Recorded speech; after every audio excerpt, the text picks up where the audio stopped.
Taurira kuchinzwa. Antambe newe kuchinzwa. Unobvunzani? Wanzi unobvunzani? Ubvunzani? Kana kalaza anokutaurira wachinzwa. Anokutaurira kuti ambassador ndokuti mudhara kuchinzwa. Ndokuti chi? Ndokuti chi? Ndokuti chi? Kufunga. Ukuchinzwa. Ukuchinzwa. Ukuchinzwa.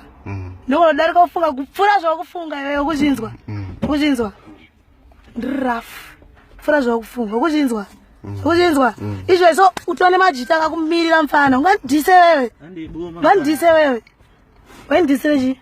Sorry Squanda pai. Choti wendisire chi? Ngaende mukati mani mfana. Choti wendisire chi wewe? Purpose yakundidisa ngeri. Nakuona ka art Squanda pai. Techichapa. Art nesta rangu. Techikupusha. Pusha chi? Zvafana pandaita mamasini ka. Kupusha chi? Kupusha chi? Zvafana zvafana. Kupusha chi? Pindura mvunzo ndo zvakuroerwa. Pusha chi? Mawex. Mawex ani?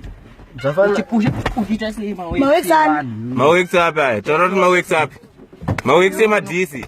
Ndimupromota madhisi naSkimbo ichi tiri kupromota madhisi muZimdancehall. Chiuraya Zimdancehall taura.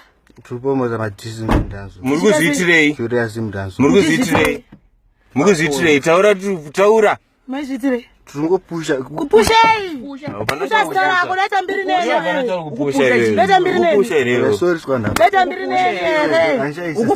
Ukupusha ere. Next time. Mpana ndati next time.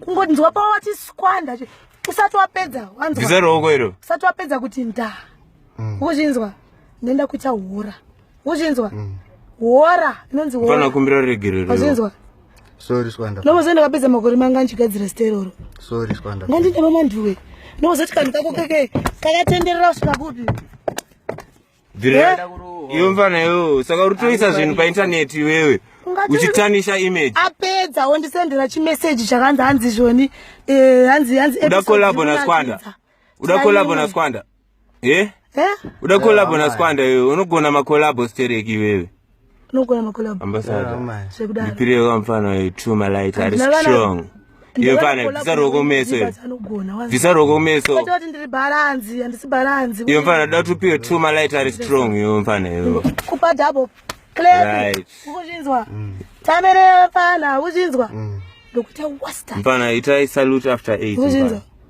iyo mfana itazwa ndikutaura big after 8 big up after 8 yes I big up futhi big up after 8 tamakapenga ambassador makapenga ambassador handizvite futhi handizvite futhi all right uchazviita ere